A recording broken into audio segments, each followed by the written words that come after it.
सूर्यप्रकाशात करपलेली त्वचा, थकवा झाकणारे डोळे, पण तरीही एक आशावादी तेज. ही माझी मुलगी राणी. शाळेत जायची खूप इच्छा होती हिची, पण परिस्थितीमुळे हिला कधी शाळेत घालू शकले नाही. आता माझ्यासोबत येथे मच्छी उचलते, विकायला मदत करते. राणी लाजून माझ्याकडे पाहून थोडंसं हसली. तिच्या डोळ्यात शाळेच्या दप्तराची ओढ स्पष्ट दिसत होती. माझं मन भरून आलं. मी स्वतः आजवर अनेक गोष्टींबद्दल तक्रार करत राहिले.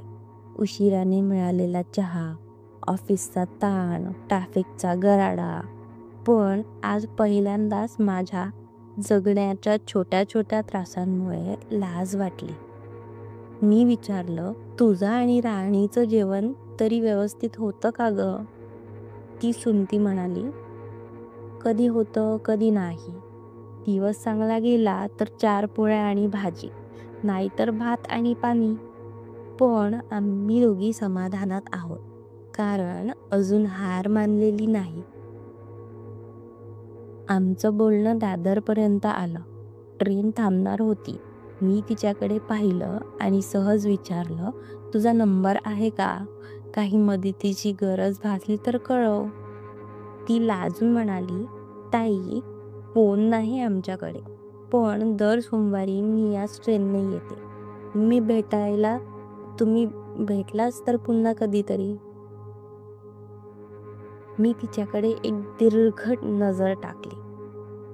ती मुलीला हाताला धरून उतरली. डोक्यावर पुन्हा ती जड टोपली घेतली आणि गर्दीत हरवली. मी खिडकीतून तिचा मागोवा घेत राहिले. डोळ्यात एक ओल भरून राहिली होती. तेव्हापासून प्रत्येक सोमवारी मी तीच ट्रेन पकडते.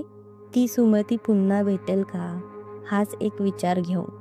पण तिची कथा मात्र मनात खोलवर घर करून राहिली आहे. ती एक सामान्य स्त्री नव्हती. ती एक योद्धा होती. मच्छीची टोपली डोक्यावर न उचलणारी, पण संसाराची जबाबदारी अभिमानाने वाहणारी. आजची स्टोरी कशी वाटली तुम्हाला? तुम्हाला पण असं कोणी भेटलं आहे का? नाही भेटलं असेल तर कधीतरी एखाद्या अशा व्यक्तीसोबत बोला. बघा, तुम्हाला खूप छान आणि तिच्याकडून बरेच काही शिकण्यासारखं आणि मनाला प्रेरणा देणारं काहीसं बोलणे शब्द भेटतील. तुम्हाला जर ही कथा आवडली असेल तर नक्की मला तुमच्या प्रतिक्रिया द्या. मला पण नवनवीन कथा सांगायला आवडेल. धन्यवाद.